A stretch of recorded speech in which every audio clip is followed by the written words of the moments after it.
Hi అండి. నమస్తే. నేను మీ Srinu. Welcome to our channel. ఈరోజు మునగాకు పప్పు కూర ఎలా చేయాలో నేను మీకు చూపిస్తానండి. దీనికోసం ఫ్రెష్ మునగాకు తీసుకున్నాను. ఆకులన్నీ వేరు చేసి దగ్గరగా కట్ చేసుకున్నాను ఇలాగా.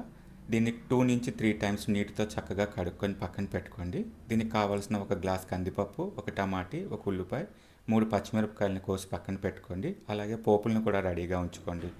కుక్కర్లో 1 గ్లాస్ కందిపప్పుని కడిగి దాంట్లో 1 స్పూన్ కారం, హాఫ్ స్పూన్ పసుపు, రుచికి సరిపడేటట్టు ఉప్పుని వేసుకోండి. తర్వాత కట్ చేసి పక్కన పెట్టుకున్న మునగాకుని కూడా యాడ్ చేయండి. అలాగే మనం కట్ చేసుకున్న టమాటీ, ఉల్లిపాయ, పచ్చిమిరపకాయలను కూడా యాడ్ చేయండి. ఇలా యాడ్ చేసిన తర్వాత ఒక గ్లాస్ వాటర్ తీసుకొని వాటర్ దీనికి సరిపడేటట్టు వేసుకోండి. ఇప్పుడు కుక్కర్ని 3-5 విజిల్స్ వచ్చే వరకు దగ్గరగా మగ్గనివ్వండి. ఇలా మగ్గిన పప్పులోను కొంచెం పులుపుని యాడ్ చేయండి, చింతపండుది. దానివల్ల టేస్ట్ అనేది ఇంకా బాగా వస్తుంది. కడాయి పెట్టుకొని సరిపడంత ఆయిల్ వేసుకొని ఇందాక చూపించిన పోపులు యాడ్ చేసి బాగా రోస్ట్ చేయండి. 1 మినిట్ రోస్ట్ అయిన తర్వాత రెడీ అయిన పప్పుని దీంట్లో మిక్స్ చేసి 1 or 2 మినిట్స్ లో ఫ్లేమ్లో దగ్గరగా మగ్గనివ్వండి. అప్పుడు మన మునగాకు పప్పు అనేది రెడీ అయ్యి మనకి రెడీగా వస్తుంది ఫ్రెండ్స్. ఈ మునగాకు కూర ఈ వర్షాకాలంలో చిన్నపిల్లల నుంచి పెద్దవాళ్ళ వరకు అందరూ ట్రై చేయొచ్చు. దీనివల్ల చాలా పోషక లాభాలు ఉంటాయండి.